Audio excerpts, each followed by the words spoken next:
नमस्कार, आप देख रहे हैं वीके न्यूज और मैं युधिष्ठिर उपाध्याय। 2019 में पीएम मोदी ने कहा था कि मैं 5 सालों में कांग्रेस के नेताओं को जेल के दरवाजे तक ले आया हूं, मुझे और 5 साल दीजिए, मैं इन्हें जेल तक पहुंचाने का काम करूंगा। अब मैं देखता हूं कितना बच के निकलते हो। ये नामदार परिवार जो 4 पीढ़ी देश पे राज किया हो, इस देश में ऐसे राग दरबारियों की फौज है। हिंदुस्तान के हर कोने में राग दरबारियों की एक फौज है, जिन्होंने 2-2, 3-3 पीढ़ी, इन 4 पीढ़ी से मलाई खाई है, माल खाया है, उनका नमक खाया है। वे आज भी उनकी सेवा करने में लगे हुए हैं। क्या कभी किसी ने सोचा था ऐसे 4 पीढ़ी से देश को चलाने वालों को एक चाय वाला,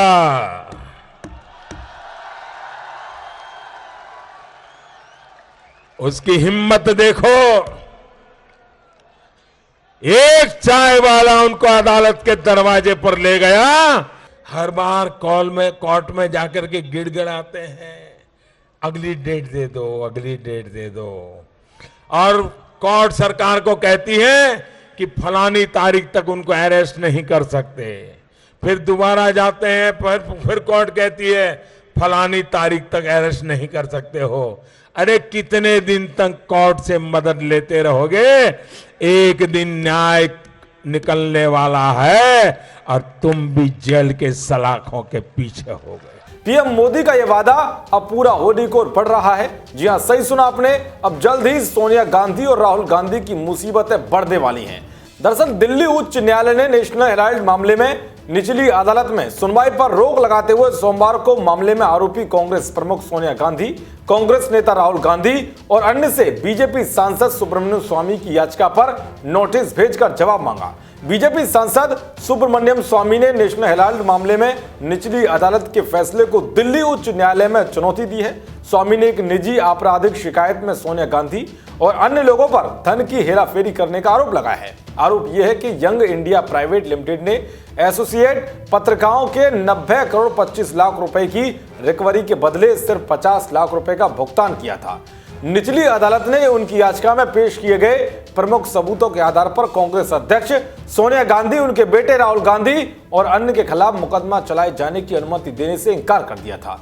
न्यायमूर्ति सुरेश कैत ने सोनिया और राहुल गांधी, एआईसीसी महासचिव ऑस्कर फर्नांडिस, सुमन दुबे, सैम पित्रोड़ा और यंग इंडिया से 12 अप्रैल तक स्वामी की याचिका पर जवाब देने को कहा है। बीजेपी सांसद की ओर से पेश हुए वकील सत्या समरवाल और गांधी परिवार और अन्य की ओर से पेश हुए वकील तरनुम चीमा ने उच्च न्यायालय के नोटिस जारी करने की और सुनवाई 12 अप्रैल तक स्थगित करने की पुष्टि की।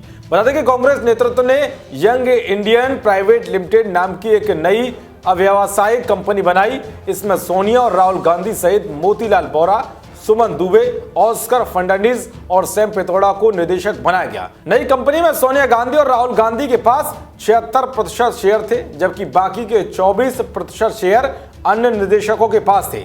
बता दें कि पिछले दिनों प्रवर्तन निदेशालय यानी कि ईडी ने Congress promoted associate journals limited की 16 करोड़ 38 लाख रुपए की संपत्ति कुर्क करने का आदेश दिया था। ईडी की ओर से शनिवार को जारी प्रोविजनल अटैचमेंट ऑर्डर के मुताबिक मनी लॉन्ड्रिंग के एक केस में यह एक्शन लिया गया। इससे पहले प्रवर्तन निदेशालय ने 2019 में prevention of money laundering act के तहत 64 करोड़ 93 लाख रुपए की गुरुग्राम की संपत्ति कुर्क की थी।